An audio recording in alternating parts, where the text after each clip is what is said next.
Bonjour à tous. Aujourd'hui, nous sommes le mercredi 12 novembre 2025 et notre ami, notre frère, Laith Marouf, est avec nous. Bon retour parmi nous, Laith. Ravi d'être avec toi, Nima.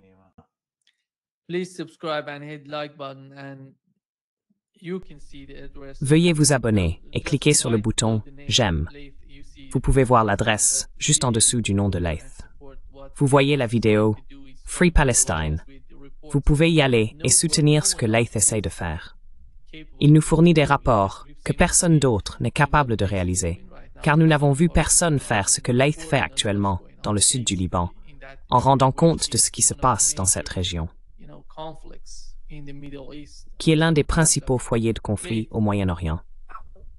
Laith, en regardant ce qui s'est passé aux États-Unis, Al-Jilani se rend à Washington, il rencontre Donald Trump, et il dit qu'il est également en pourparlers directs avec les Israéliens. Quelle est ta compréhension de la situation? Les États-Unis étaient censés se retirer de Syrie, n'est-ce pas?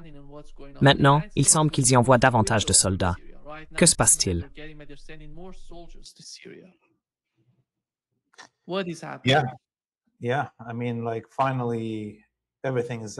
Oui. Je veux dire, enfin tout est mis au grand jour. Et tu sais, Al-Jolani et son ministre des Affaires étrangères, quiconque regarde attentivement sa photo, peut voir qu'il s'agit en réalité d'Al-Baghdadi, l'ancien chef de l'État islamique, rasé et avec un peu de chirurgie esthétique pour retendre ses joues. Maintenant, nous savons que Oussama Ben Laden n'est jamais mort. Ils nous ont dit qu'ils l'avaient jeté à la mer. Mais il est fort probable qu'il se promène en Californie, là où il a tourné la plupart de ses vidéos censées venir de Tora Bora.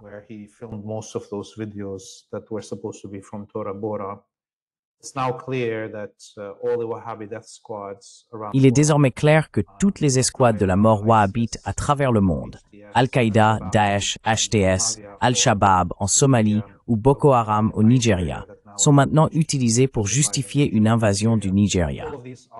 Toutes ont été créées par les services de renseignement saoudiens et gérées par les services israéliens et la CIA. Vous savez, voir cet homme jouer au basket. Manifestement, il jouait au basket avec ses manipulateurs au début de sa carrière. Il est très à l'aise avec tous ces soldats et responsables du renseignement américain. La Maison-Blanche a déroulé le tapis rouge pour ce génocidaire, ce coupeur de tête, parce que c'est leur homme.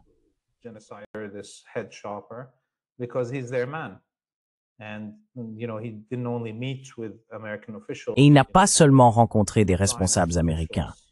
Il a rencontré des responsables sionistes, l'AIPAC et d'autres organisations sionistes qui, comme nous le voyons maintenant, se filment en train de marcher dans les rues de Damas, d'entrer dans l'ancien quartier juif de Damas, d'entrer dans les temples que le gouvernement syrien a préservés pendant des décennies et de les profaner.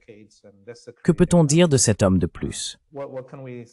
Il ne va certainement pas durer, car son rôle est simplement de créer suffisamment de divisions en Syrie pour que le pays ne puisse pas être recollé. Et il continuera à recruter massivement des minorités et à trancher des têtes jusqu'à ce que sa mission soit accomplie.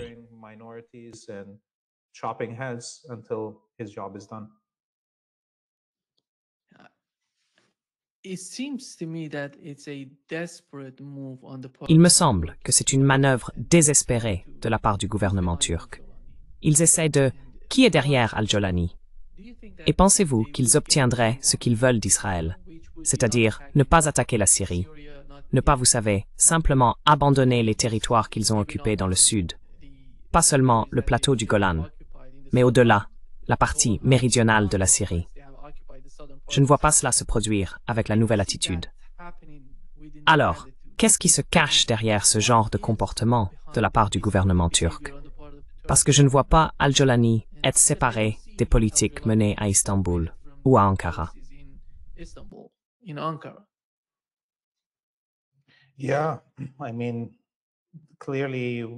Oui, je veux dire, il est clair que nous voyons chaque jour des vidéos de soldats israéliens entrant dans des villages syriens et se promenant pendant que les miliciens du HTS restent là à regarder. Il n'y aura donc jamais d'affrontement entre Al-Jolani et les Israéliens. Ils travaillent dans la même équipe. La Turquie travaille dans la même équipe. La Turquie obtient tout ce qu'elle veut en Syrie. Toutes les industries syriennes, qui étaient les principaux concurrents des produits turcs en Afrique du Nord et en Asie de l'Ouest, sont détruites. Et les industries turques n'ont plus de concurrents dans la région. Le pétrole et l'huile d'olive de Syrie, Alep, Idlib et la côte sont tous pillés. Nous l'avons vu pendant la saison de la récolte des olives.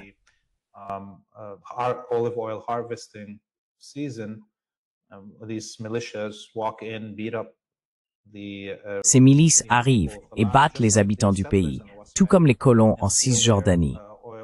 Elles volent leur pétrole et leur récolte d'olives pour les envoyer en Turquie. Et maintenant, c'est exporté comme si c'était un produit turc. Ainsi, la Turquie obtient tout ce qu'elle veut. Elle contrôle l'eau de l'Euphrate et du Tigre, sans aucune opposition du gouvernement syrien. En réalité, ils assèchent actuellement l'Euphrate et le Tigre. L'Irak en souffre énormément à cause de cela. Et la Syrie autrefois se battait pour les droits du fleuve, continuant à s'opposer à tout le pillage de l'eau par la Turquie. Vous savez, je ne vois rien d'autre que la Turquie puisse vouloir. Elle a vu le nord de la Syrie devenir une colonie kurde.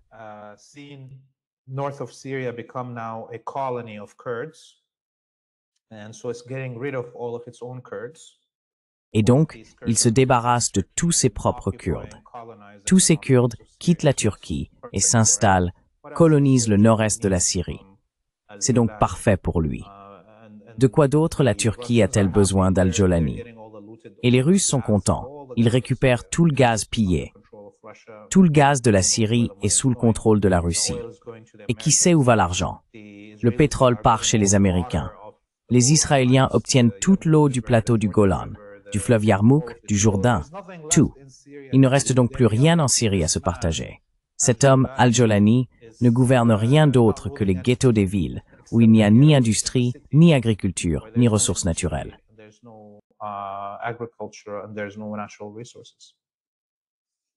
Laith, as-tu regardé la vidéo où Robert Ford, le diplomate américain, parle de la façon dont ils ont préparé Al-Jolani, en le rebrandant pour qu'il devienne le dirigeant, le président de la Syrie? Voici ce qu'il a dit, Laith.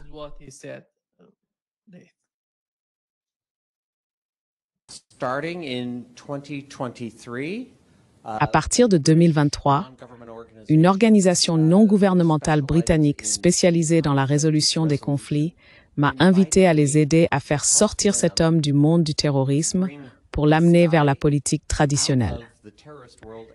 Au début, je dois vous dire que j'étais très réticent à y aller. J'avais en tête des images de moi en combinaison orange, un couteau sous la gorge.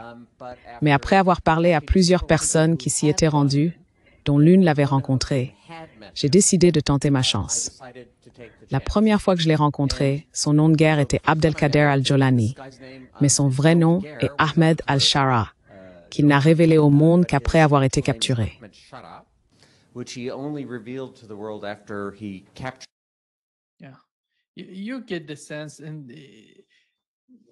Oui, on comprend l'idée. Laith, quel est le rôle du gouvernement britannique dans la région et jusqu'à quel point est-il impliqué? Et à quel point sont-ils liés à la CIA, si c'est le cas?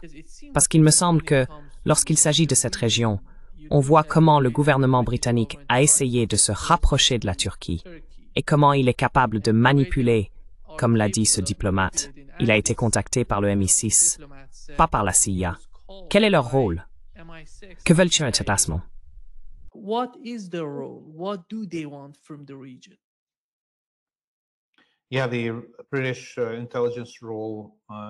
Oui, le rôle du renseignement britannique dans la région remonte aux années 1800, bien avant la Première Guerre mondiale. Le Bureau du renseignement britannique en Inde contrôlait une grande partie de l'activité dans ce qu'on appelle aujourd'hui l'Asie de l'Ouest. Ils ont, vous savez, hébergé et financé les familles royales qui y sont encore aujourd'hui, et ils les ont façonnées. Et bien sûr, ils ont attisé le feu du culte wahhabite. Ils ont utilisé le culte wahhabite dès la fin des années 1700 pour attaquer Najaf, Karbala, la Mecque et Médine, puis de nouveau dans les années 1800 et encore pendant la Première Guerre mondiale. Donc, vous voyez, le rôle du renseignement britannique est très profond ici. Même si les Américains ont en quelque sorte hérité de tout l'Empire britannique à la fin de la Seconde Guerre mondiale en occupant Londres.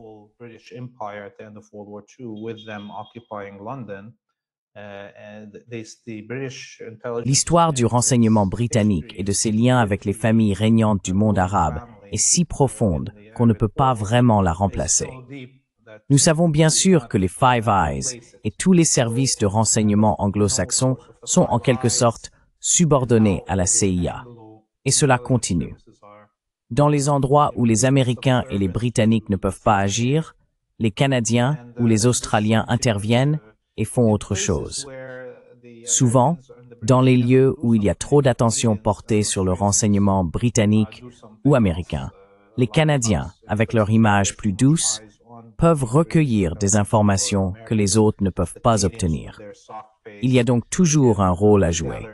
Même le renseignement canadien en Syrie avait un rôle à jouer.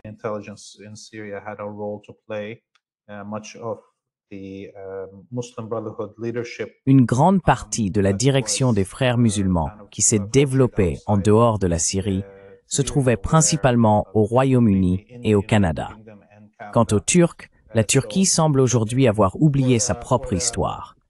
Comment les services de renseignement britanniques étaient derrière la révolte arabe, la soi-disant révolte arabe menée par les Hachémites, que nul autre mouvement arabe ne voulait soutenir. Ils ont trouvé les Hachémites et la famille Saoud pour les appuyer. Mais aujourd'hui, bien sûr, depuis au moins 15 ans, nous avons vu les services de renseignement turcs jouer un rôle crucial dans la destruction de la Syrie et dans leur relation avec les services britanniques, créant les casques blancs et d'autres initiatives de ce type qui ont été importantes et décisives dans la bataille, tant sur le plan de la propagande que du renseignement.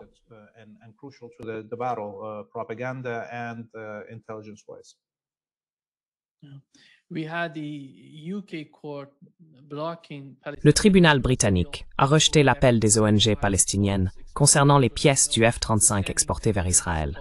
Tu sais, ils envoient ces pièces du F-35 à Israël. Ce qui m'étonne, Laith, c'est que beaucoup de gens en Occident affirment que les musulmans prennent le contrôle de l'Europe, qu'ils s'emparent de tout le pouvoir au Royaume-Uni. Mais quand on regarde les faits, ce n'est pas le cas. Ils continuent de soutenir Israël en lui envoyant de l'aide, voire des armes. Alors quel est le rôle de la communauté musulmane au Royaume-Uni quand on observe cela?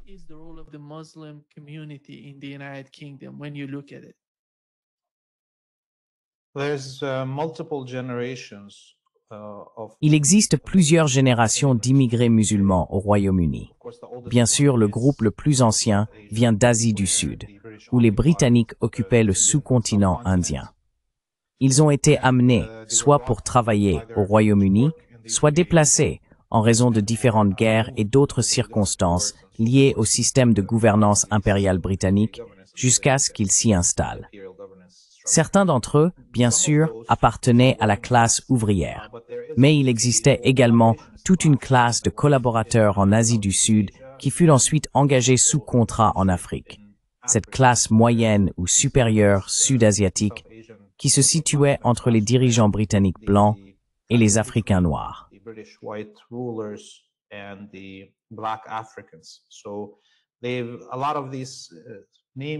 Ainsi, bon nombre des noms que nous voyons actuellement à la tête du Parti conservateur ou dans les partis libéral ou travaillistes sont des descendants de ces collaborateurs. Nous voyons même certains d'entre eux adopter des positions très anti-immigration, anti-musulmanes et pro-sionistes. Voilà pour cette partie. Ensuite, il y a eu une autre vague d'immigrants venus du monde musulman après la Seconde Guerre mondiale, puis une troisième vague accévée après la fin de l'Union soviétique et le début des guerres contre le terrorisme. Ce sont trois vagues distinctes, dont l'intégration et l'accès au pouvoir varient.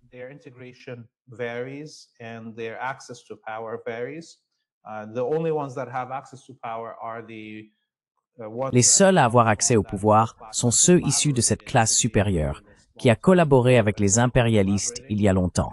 et qui continuent de le faire.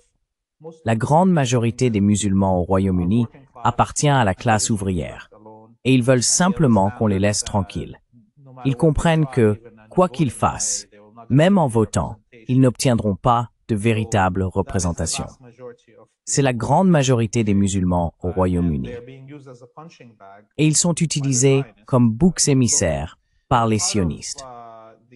Voyez-vous, une partie des objectifs de la guerre contre le terrorisme n'était pas seulement la destruction de tous ces pays et le pillage de leurs ressources, mais aussi d'empêcher l'intégration des musulmans dans les pays occidentaux.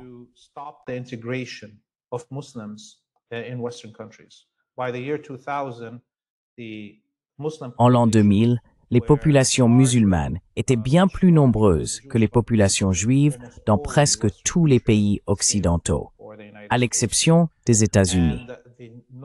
Le cours normal de l'histoire aurait voulu que ces communautés s'intègrent, qu'elles se marient entre elles, qu'elles deviennent humoristes, musiciens ou autres producteurs culturels, et que les musulmans, comme d'autres groupes d'immigrés dans ces sociétés, soient acceptés comme des égaux. C'était une réalité dangereuse pour les sionistes. Ils ne pouvaient pas supporter l'idée que les communautés musulmanes de ces pays puissent s'intégrer, car cela signifierait la fin du soutien au sionisme au sein de l'État.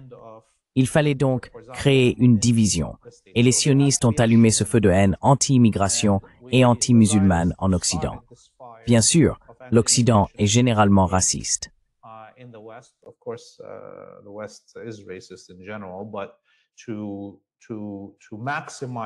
Pour maximiser cela, pour diriger la grande majorité de la haine envers les personnes musulmanes, le 11 septembre et la guerre contre le terrorisme ont été utilisés à cette fin. Et nous avons vu, au cours des 2 dernières années, une nouvelle vague de ce phénomène. Les sionistes veulent détruire chaque pays arabe souverain, chaque pays musulman souverain et capable de subvenir aux besoins de son peuple, ce qui entraîne une migration massive de ces pays vers les sociétés occidentales qui ne connaissent pas de guerre active. Vous voyez, les deux objectifs des sionistes se heurtent. Ils veulent empêcher l'intégration ou l'augmentation des populations musulmanes en Occident, tout en voulant détruire les pays musulmans. Ces deux choses ne vont pas ensemble. Et ainsi, nous voyons comment les sionistes sont incapables de gérer la situation. Elle leur échappe, tant sur les champs de bataille que dans les sociétés occidentales.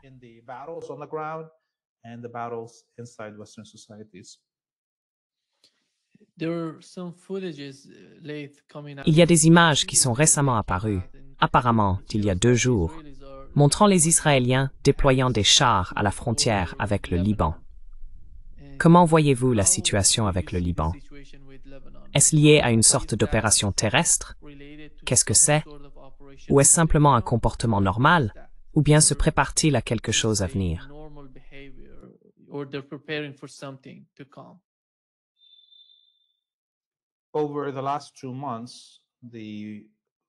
Au cours des 2 derniers mois, les sionistes, soutenus par l'Occident, ont tenté de trouver des moyens de désarmer le Hezbollah en utilisant des mécanismes internes, que ce soit en essayant d'inciter les suprémacistes chrétiens fascistes à agir ou en faisant pression sur l'armée pour qu'elle entre en confrontation avec sa propre population. Tous ces efforts ont échoué. Le Hezbollah s'est donc contenté d'observer l'Occident tenter toutes ces possibilités, et elles ont toutes échoué. À présent, le Hezbollah sait qu'il n'y a aucune pression interne sur lui, aucun concurrent. L'armée n'affrontera pas le Hezbollah et ne tuera pas ses propres citoyens. Le président veut que l'armée défende le pays et ses frontières. Par conséquent, toute la population est actuellement alignée derrière le Hezbollah et la résistance, et elle bénéficie de la légitimité de l'armée et du gouvernement. Les sionistes se retrouvent dans une position où, s'ils veulent désarmer le Hezbollah, ils n'ont d'autre choix que de le faire eux-mêmes.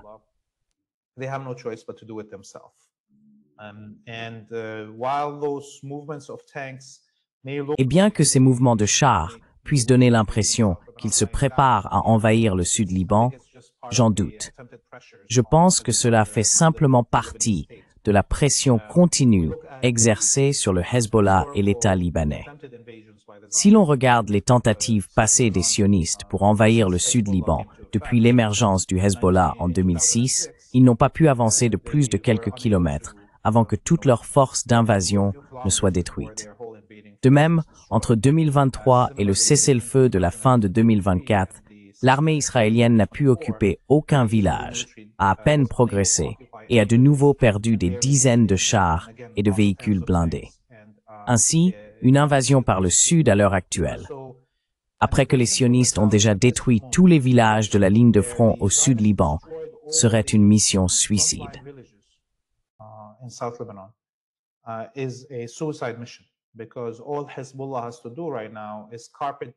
Parce que tout ce que le Hezbollah a à faire en ce moment, c'est de bombarder massivement ces villages déjà détruits à mesure que les Israéliens avancent.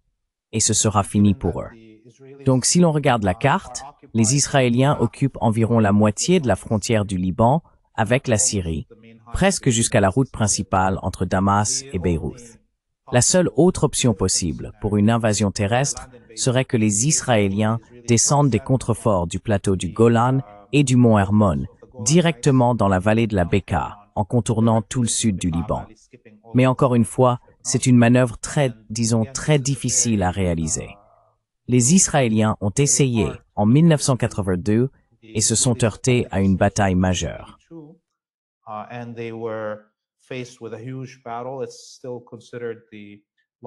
C'est encore considéré comme la plus grande bataille de chars de l'histoire depuis la Seconde Guerre mondiale. Et ils ont perdu des dizaines de chars.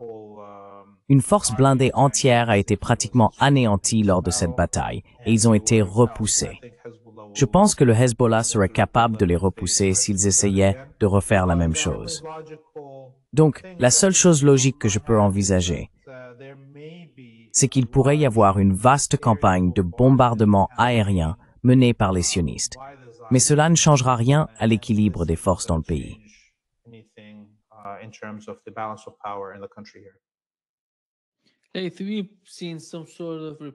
Nous avons vu certains rapports indiquant que le Hezbollah a reçu les armes dont il avait besoin pour se préparer à tout type d'attaque de la part des Israéliens. Dans quelle mesure le Hezbollah est-il aujourd'hui préparé sur le plan militaire, en termes d'armes, de missiles, vous savez, tous les moyens dont il aurait besoin pour affronter Israël s'il était attaqué et devait se défendre?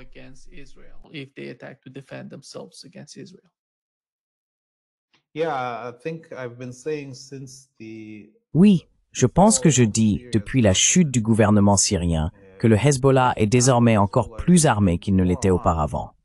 Et cela pour plusieurs raisons. D'abord, lorsque le gouvernement syrien s'est effondré, toutes les caches d'armes appartenant à l'armée syrienne à travers le pays sont devenues un libre service. Non seulement les Israéliens ont attaqué ces caches, mais chaque villageois local a saisi tout ce qu'il pouvait attraper.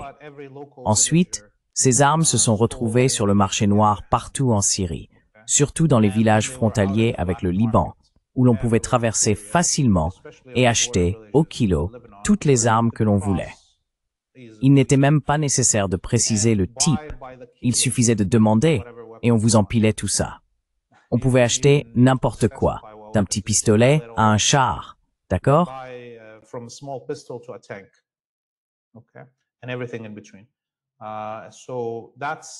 Et tout ce qui se trouve entre les deux. Donc, c'est une chose. Le Hezbollah et la population locale au Liban ont acheté tout ce qu'ils pouvaient à ce moment-là sur le marché noir qui s'est formé après la chute du gouvernement syrien. L'autre chose, c'est que le Hezbollah possédait quelques usines d'armes en Syrie. Bien qu'il les ait abandonnées au départ, grâce au commerce pétrolier qui a lieu actuellement, le commerce pétrolier illégal entre la Syrie et le Liban, il faut savoir qu'il n'y a aucune importation officielle de pétrole ou de gaz vers la Syrie. Tout le gaz et le pétrole sont pillés par les Russes et les Américains. Ainsi, la seule manière pour le pays d'obtenir du gaz ou des produits pétroliers est la contrebande sur le marché noir à travers la frontière avec le Liban.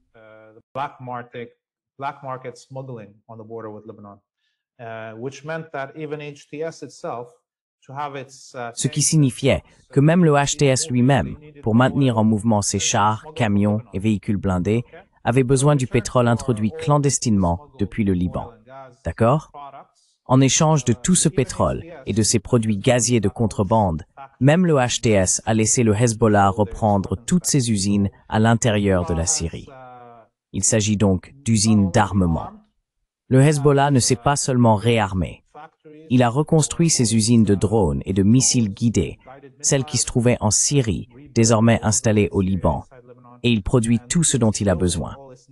Et tout ce qui doit être introduit clandestinement arrive ici très facilement, surtout sous le régime du HTS, car c'est la loi du plus fort, des bandits partout, et on peut soudoyer n'importe qui.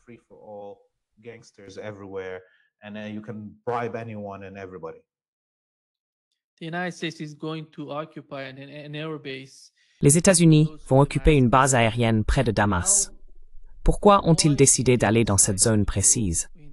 Et quelle est la signification stratégique d'un tel mouvement?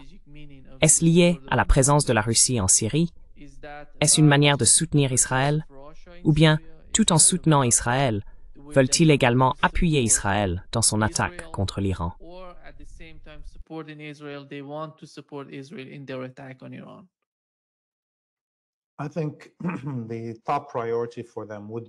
Je pense que leur priorité absolue serait d'y construire des défenses aériennes pour protéger les Israéliens d'une éventuelle guerre future avec l'Iran. Beaucoup de drones et de missiles guidés passaient par cette route, depuis Damas, à travers le plateau du Golan, puis vers le sud. C'est l'un des trajets qu'empruntaient ces missiles et ces drones. Il est plus difficile pour les défenses aériennes israéliennes de surveiller les missiles et les drones venant de cette direction à cause du plateau du Golan. Mais désormais, les Israéliens ont également pris le mont Hermon et y installent leurs propres radars et équipements.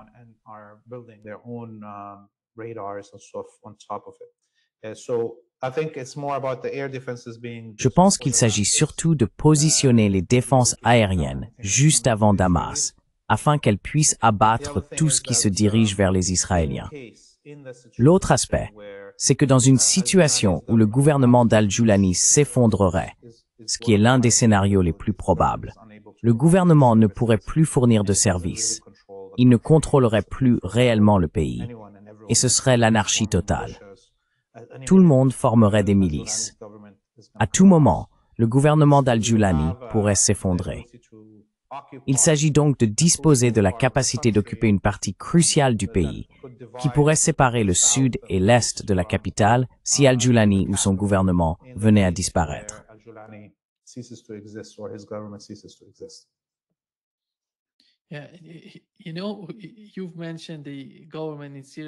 Oui, tu sais, tu as mentionné que le gouvernement en Syrie est sur le point de s'effondrer. Mais cela créerait une situation où les États-Unis pourraient essayer de gérer le gouvernement pour les amener à suivre les politiques américaines dans la région.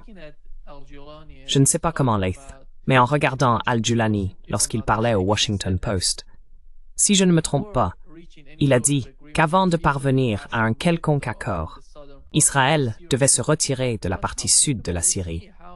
Mais quelle est sa capacité réelle? Quels leviers ont-ils pour que cela se produise? Et est-ce que quelqu'un écoute vraiment ces gens?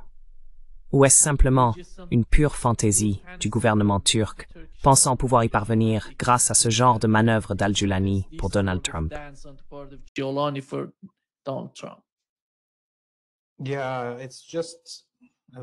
Oui, c'est juste que, tu sais, ils essaient de le faire passer pour quelqu'un qui n'est plus, eh bien, je ne veux pas employer un mot vulgaire, le prostitué des sionistes, tu vois? Ils essaient de le faire paraître comme s'il allait leur résister d'une manière ou d'une autre.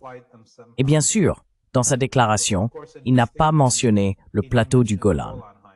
Il parlait seulement des territoires occupés par les sionistes depuis le 8 décembre.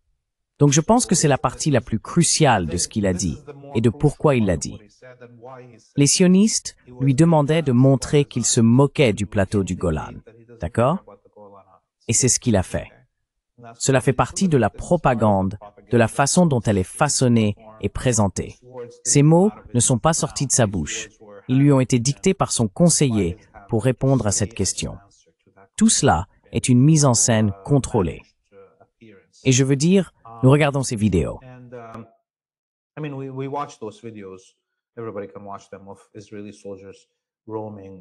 Tout le monde peut regarder ces vidéos de soldats israéliens parcourant des villages dans le sud de la Syrie, tandis que les soldats du HTS restent simplement là, les regardant fouiller les maisons des habitants, tirer en l'air et terroriser la population locale. Il n'y a donc pas de confrontation. Vous savez, Al-Jawlani est une création de la CIA. Ce n'est pas comme s'il se souciait vraiment de gouverner un pays, d'être président ou du bien-être de ce pays. Quand son maître lui dira « Maintenant, tu vas démissionner », il démissionnera et passera à autre chose, et la prochaine marionnette prendra la relève, à moins qu'il n'y ait une véritable révolte. Mais le pays est en ébullition. Chaque jour, des dizaines de jeunes femmes sont enlevées, en revenant de l'université, du travail, en allant au travail, à l'école. La population, en particulier la population sunnite dans les grandes villes en ce moment, est en ébullition.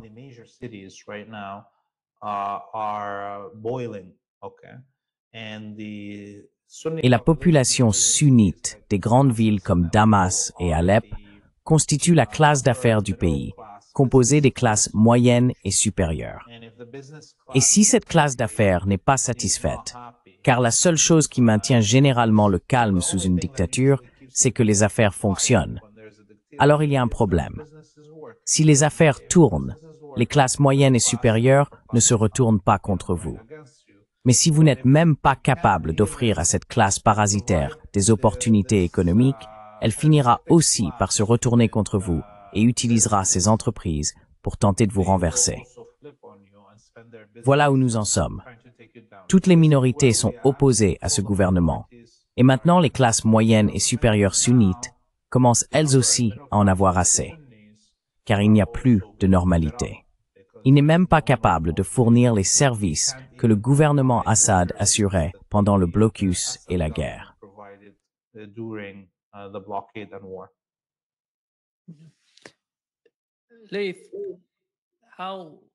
Laith, comment les gens au Liban perçoivent-ils l'Iran et son soutien? Tu as déjà mentionné que le gouvernement libanais bloque d'une certaine manière l'aide destinée au Sud pour reconstruire ce qui a été détruit lors des attaques israéliennes. Et ces destructions se poursuivent encore aujourd'hui dans le Sud, avec des frappes aériennes et des bombardements. Alors, comment les gens perçoivent-ils le comportement de l'Iran? L'Iran essaie-t-il réellement d'aider la population du sud du Liban?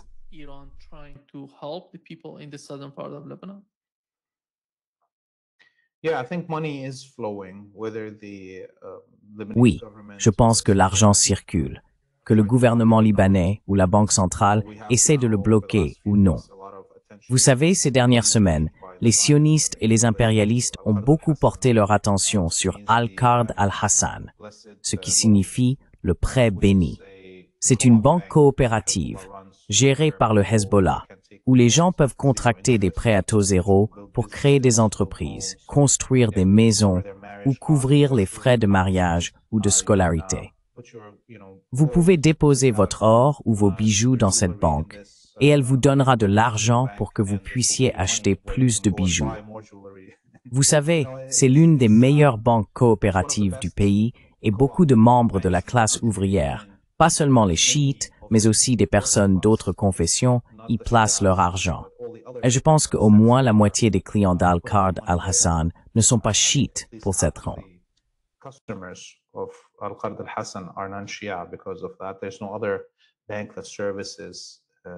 Il n'existe aucune autre banque qui serve la classe ouvrière ayant besoin de ces prêts.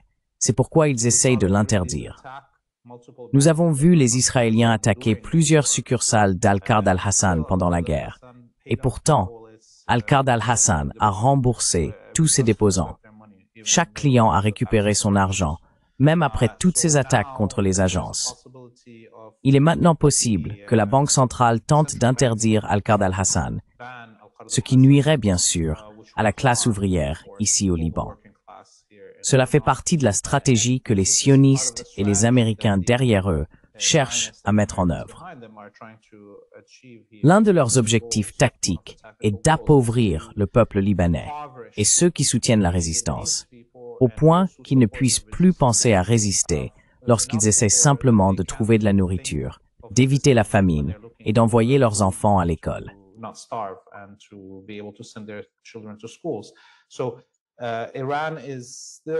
Donc, l'Iran essaie toujours de faire entrer de l'argent dans le pays et le Hezbollah s'en charge.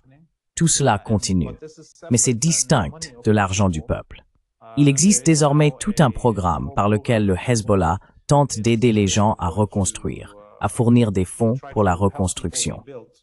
Cependant, les Israéliens continuent d'attaquer ces efforts de reconstruction dans le sud. Le Hezbollah attend donc que la situation soit suffisamment sûre pour reconstruire. Et cela exigera soit que les Israéliens respectent le cessez-le-feu, ce qu'ils ne feront jamais, soit un retour à une guerre totale où les Israéliens subiraient de lourdes pertes et cesseraient d'attaquer le sud.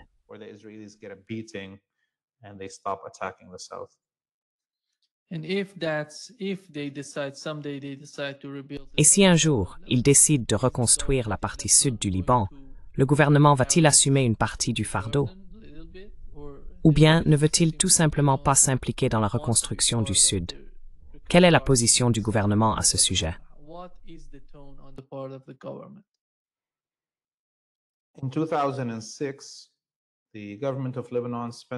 En 2006, le gouvernement libanais n'a rien dépensé pour la reconstruction.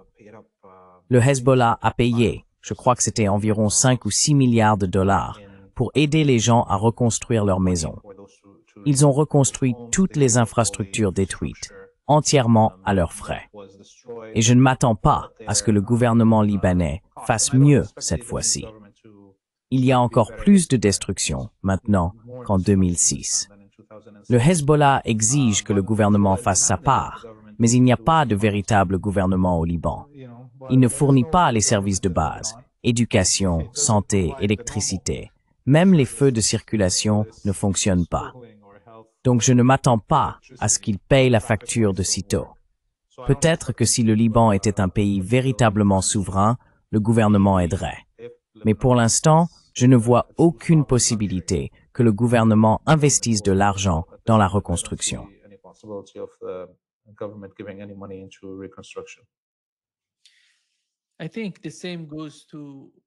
Je pense qu'il en va de même pour Gaza et la situation là-bas.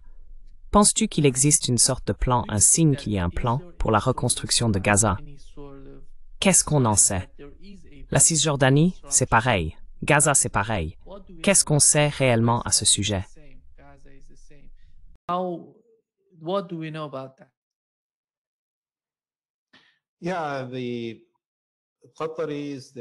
Oui, les Qataris, les Émiratis, les Saoudiens. Ils ont tous dit qu'ils mettraient de l'argent si et quand le moment viendrait. Ce moment n'est pas encore arrivé. La guerre continue. Je doute que même si le Hamas remportait complètement cette guerre et que les Israéliens se retiraient, les Saoudiens veuillent dépenser leur argent pour reconstruire Gaza. Les Émiratis et les Saoudiens, en particulier, ne mettront de l'argent dans la reconstruction de Gaza que si Israël la contrôle. Ils sont à 100% pro-sionistes et ils ne veulent pas que la résistance donne l'impression d'avoir accompli quoi que ce soit pour le peuple palestinien. La Cisjordanie, en réalité, personne ne regarde même la Cisjordanie. Il y a près de 300 000 Palestiniens sans abri en ce moment. Avec toute la destruction des principaux camps de réfugiés autour des villes de Cisjordanie et la dépopulation totale de plusieurs villages dans la vallée du Jourdain et les collines d'Hébron.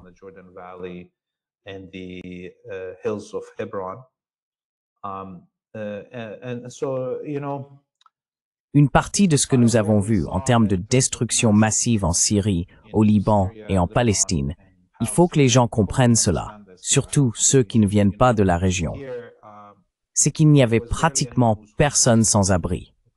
D'accord? Parce que les gens construisent des maisons multigénérationnelles. La famille agrandit simplement la maison sur le terrain, ajoute une autre section pour le premier fils, sa femme et leurs enfants, puis encore une autre, et ainsi de suite. Il y avait en fait une propriété multigénérationnelle des maisons. Environ 90% des gens étaient propriétaires de leur logement. Très peu de personnes louaient réellement.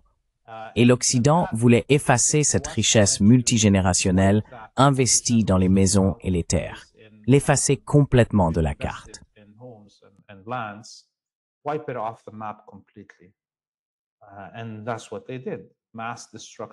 Et c'est exactement ce qu'ils ont fait. La destruction massive de la Syrie a rendu des millions de personnes sans abri, des gens qui ne l'avaient pas été depuis des générations. La même chose se produit aujourd'hui en Palestine et au Liban. Et construire une maison capable d'abriter une famille élargie demande beaucoup d'investissement. Il faudra encore une génération pour que les gens retrouvent ce niveau de confort. L'Occident ne veut même pas d'une pause dans la guerre pour permettre la reconstruction, car il veut que nous restions sans abri. Il veut que nous soyons faciles à déplacer, contraints de chercher des sources de revenus en travaillant pour l'Empire, ou de quitter complètement notre terre pour aller en Occident. Tel est l'objectif de cette destruction massive, effacer la richesse générationnelle qui existait dans la région.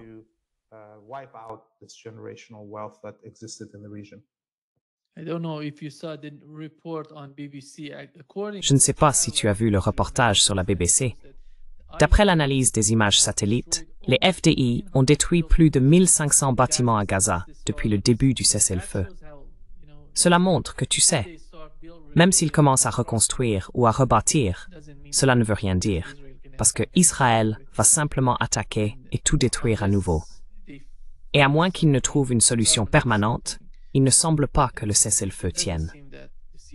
Je ne sais pas combien de temps les États-Unis vont continuer à soutenir ce soi-disant cessez-le-feu de Trump. Mais quelle est ta compréhension de la situation actuelle du cessez-le-feu à Gaza, Laith, avant que nous terminions cette session?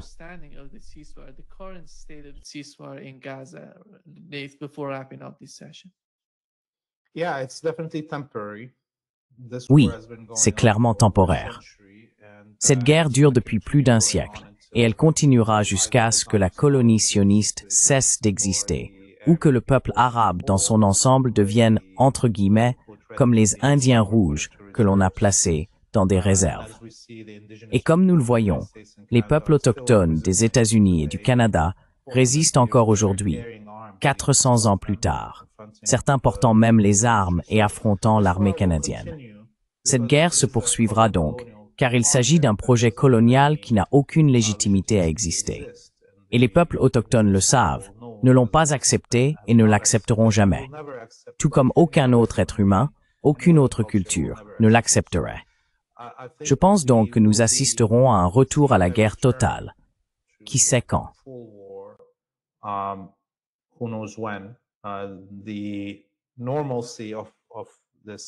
La normalité de ces morts et attaques quotidiennes perpétrées par les sionistes ne peut pas durer longtemps. Tout comme la normalité de cette situation ici au Liban touche désormais à sa fin. Si une guerre reprend ici au Liban, qui sait ce qu'il adviendra à Gaza? Qui sait comment les Yéménites et les Iraniens réagiront? Et est-ce qu'une partie de cette réaction, qu'elle vienne des Yéménites, des Iraniens ou du Liban lui-même, aura un impact sur le front de Gaza? Je pense que oui. Comment et quel en sera le résultat sont des choses, bien sûr, que nous ne pouvons pas calculer pour le moment. Mais je pense que s'il y a un retour à une guerre totale au Liban, nous pourrions voir la résistance à Gaza se joindre au combat, ne serait-ce que par gratitude et en signe de revanche pour le soutien que le peuple libanais et la résistance libanaise ont apporté à Gaza. Donc vous savez, ce cessez-le-feu n'est que temporaire et la guerre continuera.